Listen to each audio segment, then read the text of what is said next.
Para além da paisagem natural e das marcas edificadas da história, conhecer uma região é viver a troca de experiências culturais com seus habitantes. Mas para isso, o que é melhor? Viajar a pé ou de bicicleta? Pessoal, a gente está junto de novo para mais um bate-papo. Esse bate-papo depende muito da sua participação. Se você pergunta, se você comenta, a gente tem o que falar desse lado aqui. E a gente vai continuando nossa conversa. Conto com você, hein? Esse é o último dos 3 vídeos onde a gente está comentando as nossas experiências sobre caminhar e pedalar e vendo a diferença entre os dois. E hoje a gente vai ler o comentário do Paulo Sérgio Neves. O círculo de amizade e companheirismo nesses lugares parece ser maior. Afinal, tá todo mundo na aventura, estou certo? Extrair do ser humano essas atitudes nos faz melhor e deve dar uma satisfação em ajudar. A gentileza do francês deixa isso evidente. Que delícia de caminhada, mas ao mesmo tempo o caminhar descortina muitas durezas. Pedalar é mais fácil? Obrigado por compartilhar. O Paulo mandou bem na frase aí, gostei, ficou bonito, né, o jeito que ele escreveu assim. E de novo, né, é mais fácil, é mais difícil. Hoje eu queria fazer um comentário um pouco assim específico sobre aquilo que a gente vê, sobre aquilo que a gente costuma buscar numa viagem de bicicleta, né?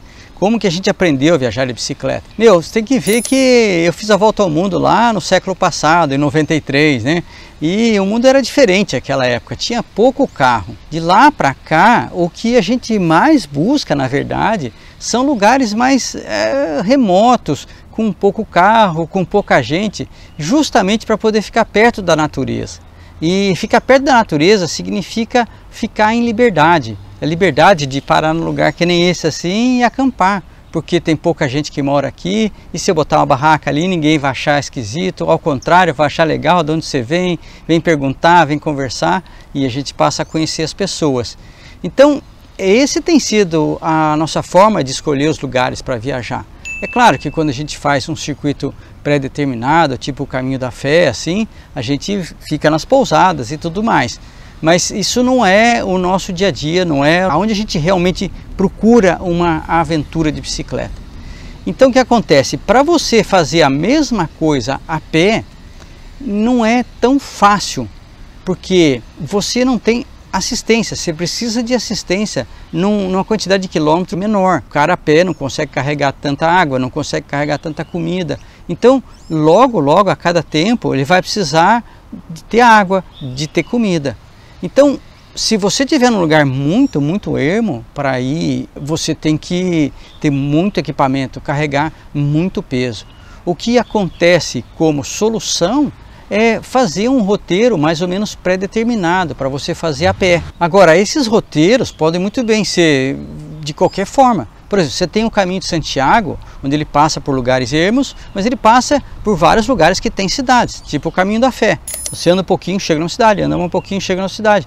Passa 2, 3 cidades no mesmo dia. Agora, o que acontece? Para a gente achar um local para viajar de bicicleta, ou seja, áreas grandes que você tem natureza e lugar ermo, que você fica à vontade, bom, isso está cada vez mais difícil.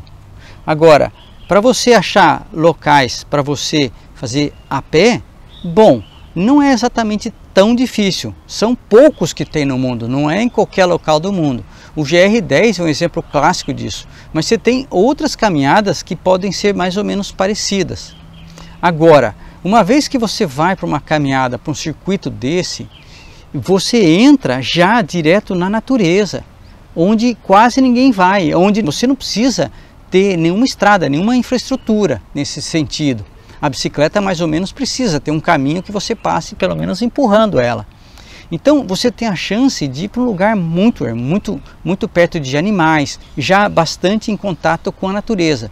Coisa que a bicicleta vai demorar muito ou vai te trazer isso de forma mais rara.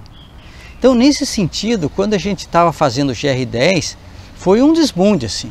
A gente ficava louco de ter um lugar, mesmo dentro da Europa, tão selvagem, tão à vontade, tão livre. Parecia uma qualidade do caminhar que a bicicleta nunca ia poder bater. A gente estava gostando muito disso daí, gostou disso. O fato de carregar a comida para 5 dias, 6 dias, não transformou isso num problema. Ao contrário, foi levando. E a gente foi imaginando que tem alguns outros circuitos nas Montanhas Rochosas, nos Apalaches, nos Apeninos, nos Alpes, que a gente podia fazer também.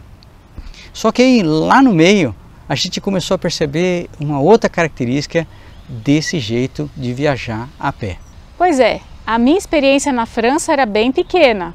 Então eu esperava nessa viagem aprender um pouco mais sobre a cultura, interagir um pouco mais com as pessoas. E aí, assim, a gente percebeu o problema da coisa. As coisas aconteciam de forma natural, a gente não estava vendo. Só depois de um tempo a gente foi percebendo isso.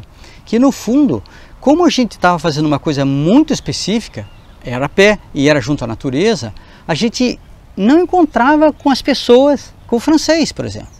Onde a gente passava, os poucos pastores, que a gente quase nem via pastor na verdade, né? Os caras largam os bichos lá e voltam depois de um tempo para pegar. As vaquinhas são tudo educadas, coisa mais engraçada que tem, né? E assim, não tem relação com as pessoas, só com a natureza. Aí, se você não tem relação com as pessoas, bom, você não aprende a língua, você não aprende a cultura. A gente passou todo esse tempo na França, quando encontrava um outro francês, era um outro viajante que estava fazendo caminhada igual a gente. Não era um cara comum, ele também era um viajante como nós. Agora, eu fiquei imaginando a minha experiência da volta ao mundo. Porque eu passei pelos Pirineus, passei pelos Alpes e fui até a Inglaterra. Eu andava por caminhos comuns, encontrava com as pessoas comuns. Então elas vinham puxar papo comigo, porque elas não eram viajantes, elas achavam legal um viajante passando por ali. Então esse relacionamento era forte. E eu aprendi francês em 1 mês e meio. Por quê? Porque eu estava todo o tempo precisando utilizar. Eu não estava encontrando com um viajante acostumado a falar outras línguas. Eu encontrava com um francês que não era acostumado a falar outras línguas. Eu era obrigado a falar a língua deles. E eles me convidavam, eu passei a conhecer a casa deles e tudo mais. Então, essa característica tão especial da bicicleta é que acaba de novo vencendo essa parada. Porque se você vai viajar, você quer conhecer também a cultura, não só a natureza. Se você vai para uma região e quer conhecer a natureza daquela região, bem, tudo certo. Você fica caminhando, você fica na tua solidão, o que não é nada de errado. Na natureza você tem trocas maravilhosas. Agora, se você quer e gosta da cultura, a bicicleta vai trazer as pessoas para você. E ela vai te apresentar como uma pessoa saudável, ela vai te apresentar como um viajante logo de cara, e um viajante especial. E você vai conhecer eventualmente a língua, eventualmente a cultura desse país. A gente terminou a viagem e a gente junto não conheceu nenhuma casa. A gente conheceu o francês, a gente sabe que vai visitar eles um dia, porque a amizade for forte, mas a gente não entrou em nenhuma casa. Eu tive que entrar na casa de amigos da Volta ao Mundo, quando a gente, depois da viagem, acabou visitando o Serge, por exemplo. Então, foi aí que a Rafa foi ter a experiência de entrar na casa de um francês. Como que ele come, como que ele se porta, como que ele te convida e tudo mais. E para mim, essa visita que a gente fez ao Serge coroou essa viagem com aquilo que ficou faltando durante a travessia a pé. Para fechar esse vídeo, a gente vai ler o comentário da Lani Soares. Outro dia eu estava meditando nos vídeos da GR10 e imaginando como seria viajar numa época em que não havia o que temos hoje. O que levavam? Onde e como dormiam pelo caminho? E pensar que viajar a pé era algo comum aos seres humanos numa época em que só os mais abastados viajavam a cavalo ou em charretes. Realmente a maneira mais primitiva de viajar, caminhando.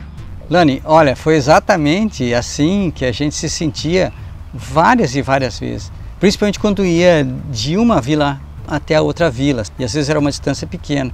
Dava essa sensação de estar viajando na Idade Média, só com equipamento mais moderno, né? Então isso não tem preço, cara, isso é muito gostoso, realmente é bem dessa forma que você descreveu. E vocês já sabem, esse aqui é um espaço para a gente continuar a conversa. Então a gente agradece você que ficou até o final, não deixe de curtir esse vídeo, comentar aquilo que você pensa sobre esse assunto, mandar esse vídeo para algum amigo e quem sabe você encontra um companheiro para suas aventuras a pé ou de bicicleta.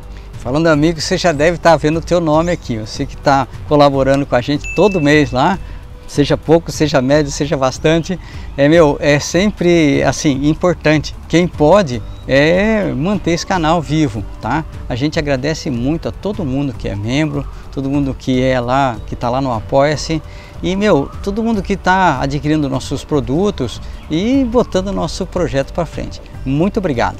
Muito obrigada e até o próximo vídeo.